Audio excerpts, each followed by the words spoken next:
Hey, you guys. So I am who I am. We talking about impulsive behaviors. You know what I'm saying? You're going through these things, you're having urges, you're having desires, you got all these different stuff going on, and you feel that it's a part of you because of the fact that you're going through it. And it's not, you know what I'm saying? It's not a part of who you are. It's not a part of what you are. It's something else that's trying to sit up there and throw you off focus of what you really want, what you really want to do. You know, I have spent years in unproductive situations, dry seasons, no prosperity whatsoever, no producing anything whatsoever, no growth whatsoever. And in those seasons, the question comes, am I who I am? I am still who I am, but certain things are not of me. Half of our young women, we sitting up there, we looking at them in projects, right? With 5 and 6 and 7 kids. That's not who they are. That's not a part of them. What happened? Okay, you thought you loved them, right? I am who I am. I love him. So I'm doing all the things to show him godly love, but he has no love for me. He has he has no care for me. He has no respect for me. He really does not want me, but I have done all that I can. And then these people are constantly telling you about agape love, but at the same time know nothing about God. So you got to be careful what you're dealing with and stuff like that, because especially in this season, okay, you have a desire. Oh, my desire is to do this, and my desire is to do that. And that desire connects to who I am, right? But sometimes you have certain seeds that were sown and they were tares, they were switches, they were weeds that sit up there and suck the life out of you, and you're still holding on to it. Man should not sleep with mankind. Everybody thinks that's a gay thing. No, maybe that's what Apostle Paul been trying to tell you when he said, man, it's better for man to be alone. But guess what? Are you willing to receive being by yourself? See, everybody's teaching you a ministry that's reaping up a harvest out of you, that's creating a weed that takes from you. And it's a ministry out here that God's getting ready to initiate, and it's strictly about your growth. It's strictly about your enhancement. It's strictly about you having. It's strictly about you growing. But the enemy has so much other stuff that he's doing in this season to try to keep you from off your A game, to try to keep you from being who God has called you to be, trying to keep you from being what God has called you to be. So now you're dealing with the God in you, who I am, and stuff like that, and you're dealing with repercussions of it. Like I said, a lot of times we dealing with, am I gay or am I not gay? Okay, who am I?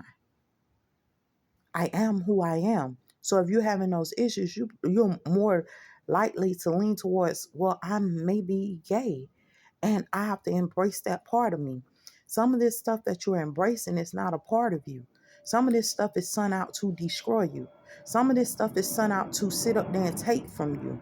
You're sitting up there, you're embracing part of a lie that somebody else embedded in you and sold in you. So the question now comes, how do I get back to the real me? How do I get back to the foundational me where I begin to develop the right way and I begin to do things in accordance with the will and the purpose of God? Because I know that God has my best interests at heart. It may not seem like it because certain things are coming at me, and these things constantly keep coming at me. But guess what? You're defeating certain things. You're defeating certain odds. The devil has sold you a false key of I am who I am, sold you a false key of God, sold you a false key of yourself, and you're willing to embed in it and dwell in it. And it's stopping God from actually being able to save you and rescue you, sometimes even from yourself. Because guess what? Had you been gay, you're not saying, I'm gay, I'm going to be flamboyant about it. You know what I'm saying? had the desire to do something sexual or become as flamboyant as you want to be with sexual dressing, the way you dress sometimes provocative or whatever and stuff like that, you wouldn't care. Scripting in the scripper club, you wouldn't care. You gonna say this is who I am, this is how I'm making it, or whatever the case may be, but that is not you. Certain things are not I am who I am. Be careful what the enemy sells to you because he's trying to sow weeds that's taking from you. Yeah, everybody says money is the answer to all things, but it's the root of all evil.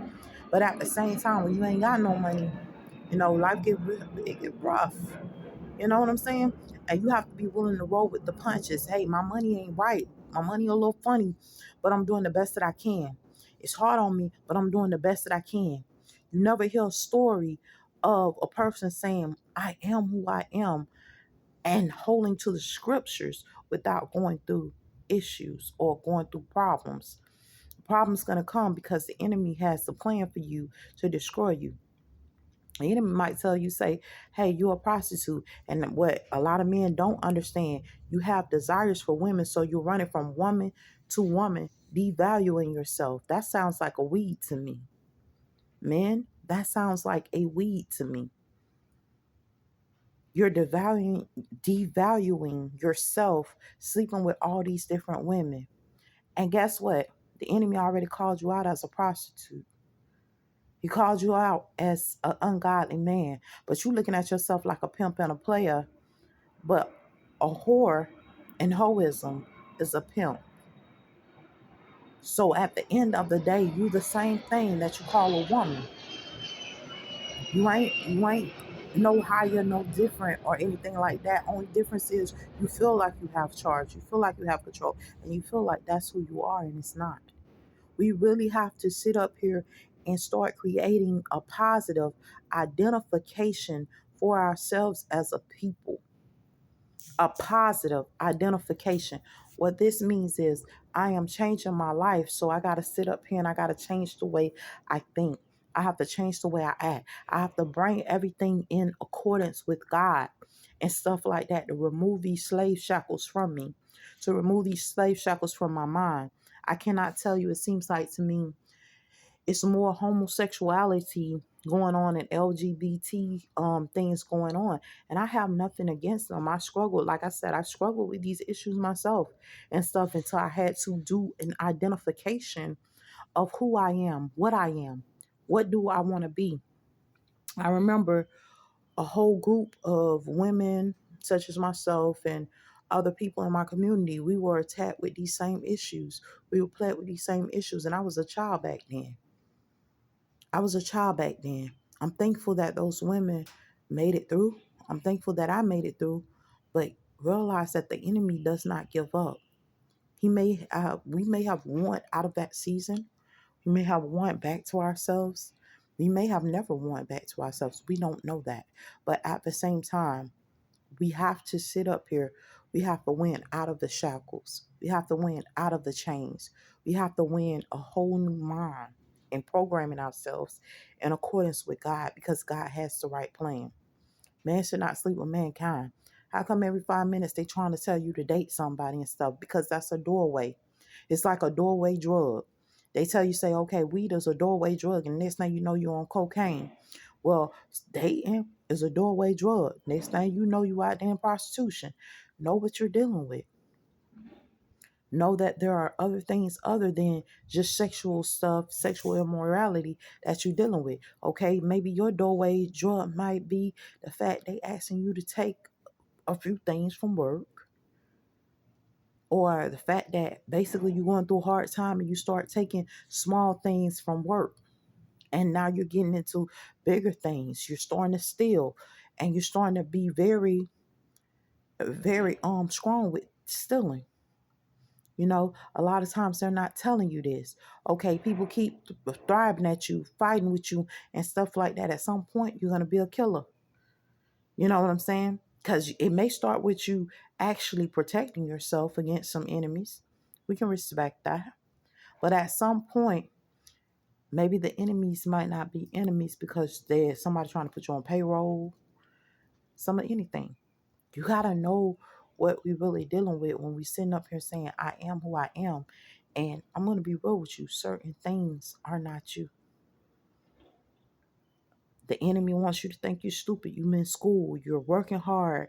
You're trying to learn this thing. I can't learn it. I don't really understand it. It's understandable. Go to the teacher. Ask the teacher for extra help. You are not stupid. You are infinite. But the fact that you're infinite does not come with some blocks. The enemy using those blocks against you. The enemy using problems against you. Sometimes you might have to review something 3 and 4 times. One of the things I do, I go on YouTube. They try to hit me with, oh, you stupid. I'm going to go on this YouTube. I'm going to sit up here and watch about 2, 3 videos on whatever the problem is, and then I can tackle it.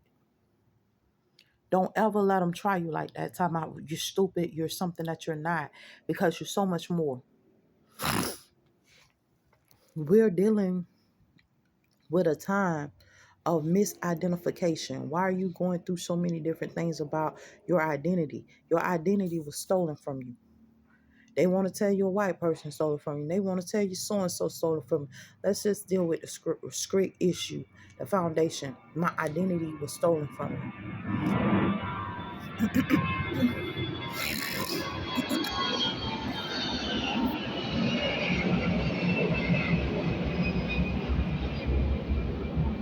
Where I come from was stolen from me. Whether it was stolen from you from human trafficking, whether it was stolen from you from other means, whether it was stolen from you from other things. You know what I'm saying? Remind you, you being human trafficked, right? A lot of times people don't always tell the truth that it's people that's actually been in human trafficking since they were children and had no idea that they were being trafficked.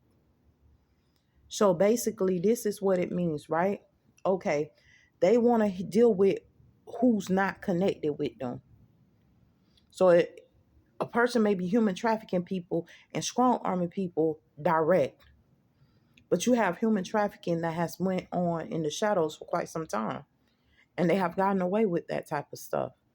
So you're dealing with all these different things that have sown seeds, that have sown tares, that have set up there and sown weed in our lives that we don't even know, and have stolen our identity of who we are as a people.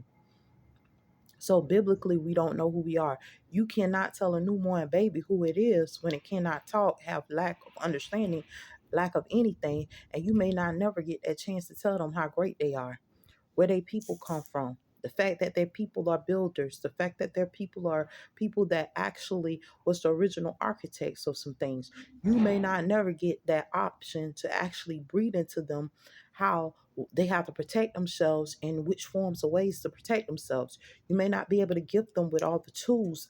I know personally there are so many different things that I really want to teach my children at this point that I'm not getting the opportunity